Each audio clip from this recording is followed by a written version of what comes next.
సేంద్రియ పంటలను ప్రోత్సహించేందుకు ప్రభుత్వం ఎలాంటి సహాయ సహకారాలు అందిస్తుందో చెప్పాలన్నారు బీఆర్ఎస్ దాసోజు శ్రవణ్.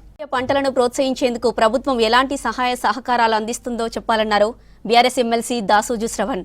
పరంపరగతి కృషి వికాస్ యోజన కింద సేంద్రియ పంటలకు కేంద్రం నిధులు ఇస్తున్నా గతంలో బీఆర్ఎస్ నిర్లక్ష్యం చేసిందన్నారు. కేంద్రం స్కీమ్లను రాష్ట్రంలో అమలు చేయకపోవడంతో ఇతర రాష్ట్రాల కంటే వెనుకబడి ఉన్నట్లు చెప్పారు. స్కీమ్ను రివైజ్ చేసి ఏడాది నుంచే రాష్ట్రంలో అమలు చేస్తున్నట్లు చెప్పారు మంత్రి తుమ్మల నాగేశ్వరరావు.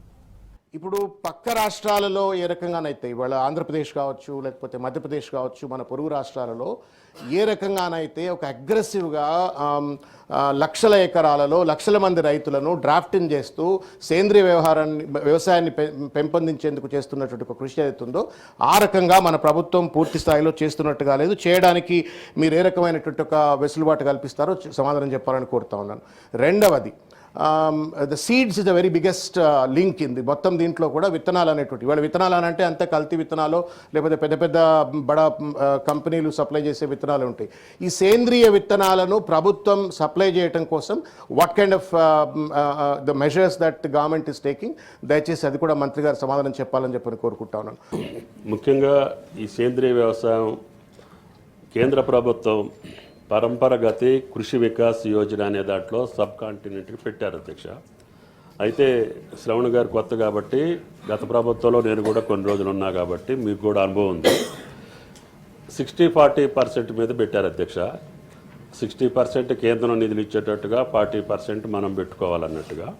దురదృష్టవశాత్తు ఆ 10 సంవత్సరాల్లో కేంద్ర ప్రభుత్వం యొక్క పథకాలు ఏవి కూడా తెలంగాణ ప్రభుత్వంలో అమలు జరగలేదు అధ్యక్ష. దానివల్ల ఈ యొక్క కార్యక్రమం పక్క రాష్ట్రాల్లో జరిగినంత ఉధృతంగా జరగలేదు. వాళ్ళు ఆకాంక్షమైనటువంటి 2-3 జిల్లాలు ఏదైతే స్పెసిఫై చేశారో ఆసిఫాబాద్, ఆదిలాబాద్, ఆ 2 జిల్లాల్లో కొంతవరకు మొదలుపెట్టారు. తర్వాత ఈ 60-40%లో మనం నిధులు ఇవ్వకపోవటం మూలాన ఆ పథకం నిలిచిపోయింది.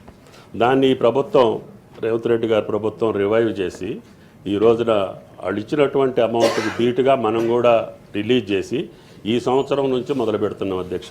తప్పకుండా శ్రవణ్ గారు చెప్పినటువంటి విషయంలో ఏదైతే కెమికల్ ఫర్టిలైజర్స్ వాడటం మూలాన జరిగే అరిష్టం భూమాతకు కావచ్చు, మానవాళికి కావచ్చు, ఇది అందరం గ్రహించి ఈనాడు కేంద్ర ప్రభుత్వానికి కూడా రాష్ట్ర ప్రభుత్వ పక్షాన్ని మేము అనేక సందర్భాల్లో విజ్ఞప్తి చేస్తున్నాం అధ్యక్ష. ఈ యొక్క ఫర్టిలైజర్స్ని తగ్గించి ఏదైతే సేంద్రీయ వ్యవసాయానికి ఎంత వీలైతే అంత సహాయ సహకారాలు అందించమని చెప్పి అడుగుతున్నాం. దానికి అనుగుణంగానే రాష్ట్ర ప్రభుత్వం తప్పకుండా తెలంగాణ రాష్ట్రం ఈ యొక్క ప్రకృతి సేద్యాన్ని ప్రోత్సహిస్తామని చెప్పి గౌరవ సభ్యులకి విజ్ఞప్తి చేస్తాం.